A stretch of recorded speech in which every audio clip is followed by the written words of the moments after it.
Bonjour et bienvenue au premier cours portant sur les réactions acido-basiques. Aujourd'hui, nous allons parler des définitions. Les objectifs du cours seront de déterminer les caractéristiques d'un acide et d'une base selon deux définitions, écrire une équation d'équilibre acide-base et finalement de reconnaître les différentes espèces en solution. Tout d'abord, nous allons définir ce qu'est un acide et une base. En définition provenant d'Arrhenius, un acide est un composé qui produit des ions H+ en solution aqueuse et une base produit des ions OH- en solution aqueuse. Par exemple, nous avons ici l'acide chlorhydrique en solution aqueuse va venir produire des ions H+, donc c'est un acide selon Arrhenius. Ici, nous avons hydroxyde de sodium qui va venir produire des ions OH- en solution aqueuse, avoir une base selon Arrhenius.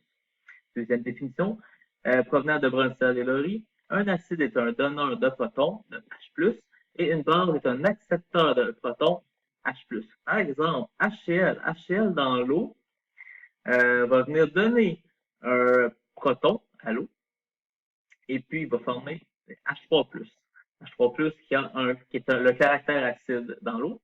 Ici, nous avons l'ammoniac qui, lui, va venir accepter un proton provenant de l'eau pour former NH4+, et OH-. OH- étant l'ion qui donne le caractère basique à l'eau. Nous allons parler ici des réactions acide-base. Réaction acide-base, un acide réagit avec une base, va former une base conjuguée et un acide conjugué. Un acide donne donc un proton et devient une base conjuguée. Une base reçoit un proton et devient un acide conjugué. Nous avons ici deux réactions acides et basiques. Alors, Ha pour acide va réagir avec l'eau. L'eau, dans ce cas-ci, va être basique pour former une base conjuguée et l'acide conjugué de l'eau. Ici, nous avons une base qui va venir réagir avec l'eau. L'eau ici va avoir un caractère acide. Alors, nous allons former l'acide conjugué de la base et puis la base conjuguée de l'acide étant l'eau. Comme exemple ici, nous avons la réaction de l'acide acétique avec l'eau pour former l'acétate et le H3+. Alors, dans cette réaction ici, nous avons CH3COOH qui va être un acide. Par la suite, l'eau qui va être une base, l'ion acétate qui va être la base conjuguée, et finalement H3+, qui va être l'acide conjugué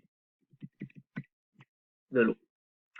Comme deuxième exemple, ici, nous avons la méthylamine dans l'eau, qui va former un sel d'ammonium et l'ion hydroxyde.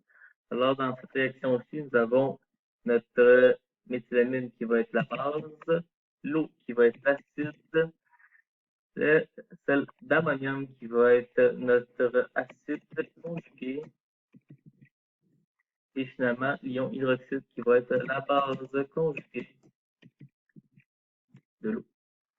Alors, c'est ce qui termine le cours d'aujourd'hui portant sur les définitions des acides et des bases dans les réactions acide-base. C'était Simon Gosselin pour le cours de chimie des solutions.